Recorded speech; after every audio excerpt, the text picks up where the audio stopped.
Good morning, gentlemen. Good morning, sir. Okay, let's pray to the Lord first. Thanksgiving prayer. In the name of the Father, the Son, and the Holy Spirit. Amen. Our Father who art in heaven, hallowed be thy name. Thy kingdom come, thy will be done on earth as it is in heaven. Give us this day our daily bread, and forgive us our trespasses, as we forgive those who trespass against us. And lead us not into temptation, but deliver us from evil. Amen. Hail Mary, full of grace, the Lord is with thee. Blessed art thou among women, and blessed the fruit of thy womb, Jesus. Holy Mary, Mother of God, pray for us Sinners now and in the hour of our death. Amen. Glory be to the Father, and to the Son, and to the Holy Spirit.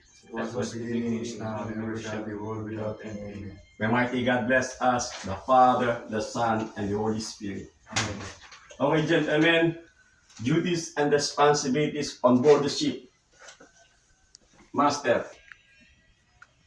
Master is the highest ranking officer on board, ensuring the safety, the overall command, the vessel cargo, and the person on board. The primary duties include ensuring the safe navigation and overseeing the crew on board the vessel. Okay, next, Chief Officer. Chief Officer, the master right hand and head of the deck department and most of cargo ships. He's also safety officer and cargo officer. Overall management, second in command takes over if master is incapacitated. Head of deck department, safety officer, cargo and stability duties.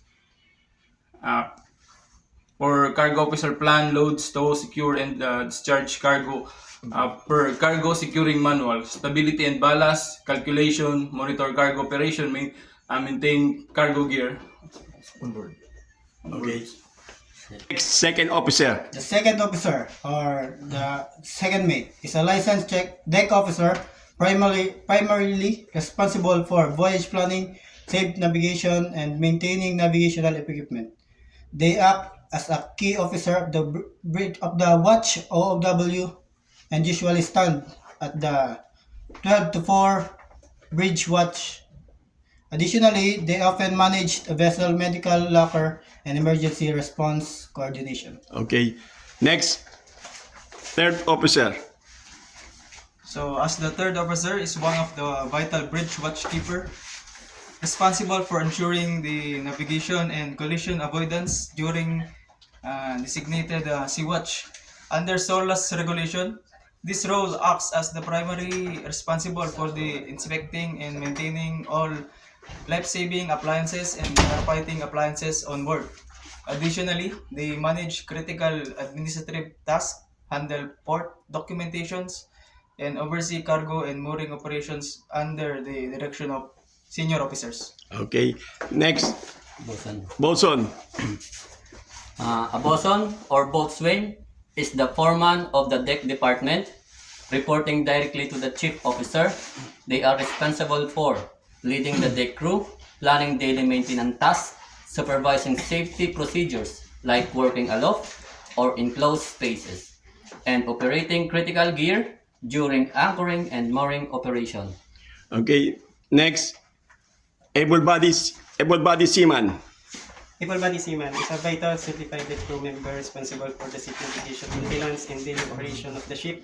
They typically work under the supervision of a deck officer and bosun, bridging the gap between licensed officers and third-level crew member like ordinary seamen. Okay. Next, DPA. DPA. DPA, designated person ashore, act as the critical bridge between shipboards and shore-based management.